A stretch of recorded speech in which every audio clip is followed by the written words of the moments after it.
रहमत उल्लाहि व बरकातहू।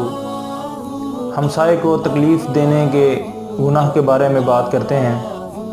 आप सल्लल्लाहु अलैहि वसल्लम ने फरमाया, सही बुखारी की हदीस है, सैयदना अबू शरीह रज़ी अल्लाह ताला अन्हो इसके रावी हैं कि नबी अकरम सल्लल्लाहु अलैहि वसल्लम ने फरमाया कि अल्लाह की कसम वो मोमिन नहीं है, अल्लाह की कसम वो मोमिन नहीं है, अल्लाह की कसम वो मोमिन नहीं है।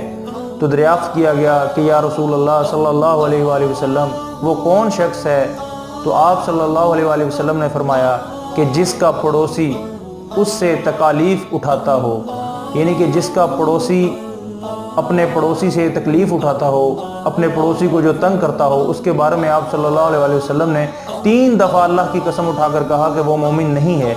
और हमारे यहाँ रिवाज बन चुका है कि सारी तकलीफ़ें देनी ही हमसाये को हैं। अगर बारिश हो रही है तो हमसाये के घर के आगे से पानी बंद कर देना ताकि उसका घर डूब जाए। हमारे यहाँ मकान बनाना है तो हमसाये के घर से ऊंचा, ताकि उनके घर में हम झांक सकें। शादी खुशी गमी किसी तरह का भी हो, शादी हो तो उनके घर की तरफ मुँह करके डेक लगा देना, यानी कि हमसाये को हर तरह, हर छोटी से छोटी तकलीफ़ भी हमसाये को देनी।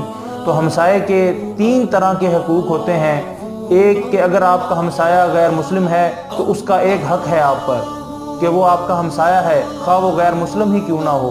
और दूसरा, जो आपका हमसाया है और है मुसलमान, तो उसके आप पर 2 तरह के हक़ होते हैं कि एक तो वो आपका हमसाया है, वो हुकूक आपने उसके अदा करने हैं, और दूसरा वो आपका मुसलमान हमसाया है, मुसलमान होने के नाते जो मुसलमान पर उसके हक़ हैं वो भी उसके बनते हैं।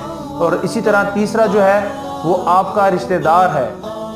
पहले नंबर पर वो हमसाया है, एक हक़, दूसरे नंबर पर वो मुसलमान है, दूसरा हक़, और तीसरे नंबर पर कि वो आपका रिश्तेदार है। तो इस तरह उस हमसाये के जो आपका रिश्तेदार है 3 तरह के हक़ बन गए हैं कि उसके मुसलमान वाले भी हकूक़ आपने अदा करने हैं, रिश्तेदार वाले भी और हमसाये वाले भी।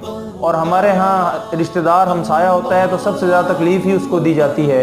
तो आप सल्लल्लाहु अलैहि वसल्लम ने फरमाया, सही बुखारी की हदीस है, अबू हुरैरा रज़ियल्लाहु ताला अन्हु फरमाते हैं कि आप सल्लल्लाहु अलैहि वसल्लम ने फरमाया कि जो शख्स अल्लाह पर और क़यामत के दिन पर ईमान रखता हो वो अपने हमसाये को तकलीफ़ ना दे।